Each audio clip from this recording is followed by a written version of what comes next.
Bonjour à tous et bon dimanche. Alors, je vais vous montrer une vidéo en fait qui m'a beaucoup impressionnée. C'est une vidéo quand même qui m'a beaucoup surprise. Donc, c'est une vidéo qui concerne les épouses, les veuves Fotso, tout simplement, qui attendent toujours un certain montant, c'est des millions, hein. Donc un certain montant tout simplement pour toucher. Donc, à cause de quoi, de qui, on ne sait pas. Donc, je vais vous laisser donc regarder la vidéo et je vous reviens tout juste après. Ça m'a beaucoup vraiment étonné. Je vous laisse regarder la vidéo. À tout à l'heure. Ce n'est pas une cérémonie de recueillement, c'est un mouvement d'humeur. Des veuves qui grèvent, ce n'est que l'un des aspects visibles du malaise au sein de la famille du défunt Fotso Victor.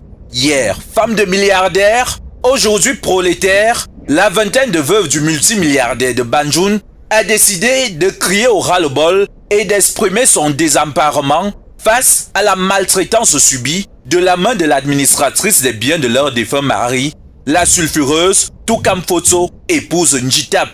Depuis 2020, celle-ci se serait engagée dans la dilapidation des biens de son père, à cette époque-là estimé à près de 1000 milliards de francs CFA en actifs, en liquide et en immobilier.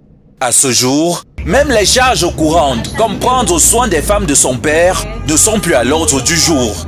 La Parisienne, comme elle aime bien se faire appeler, aux attitudes de colons, s'est tout de même payé le luxe de mettre à la porte de leur maison ces femmes, épouses de son père, des maisons que ce dernier leur a offertes. Il se retournerait sûrement dans sa tombe s'il savait que sa fille, Toukam Fotso, non sans avoir mis ses femmes à la porte, leur a promis à chacune, depuis des mois, la minable somme de 60 millions de francs CFA. Une somme qu'elle peine à leur donner malgré les nombreux rendez-vous jusqu'à ce jour.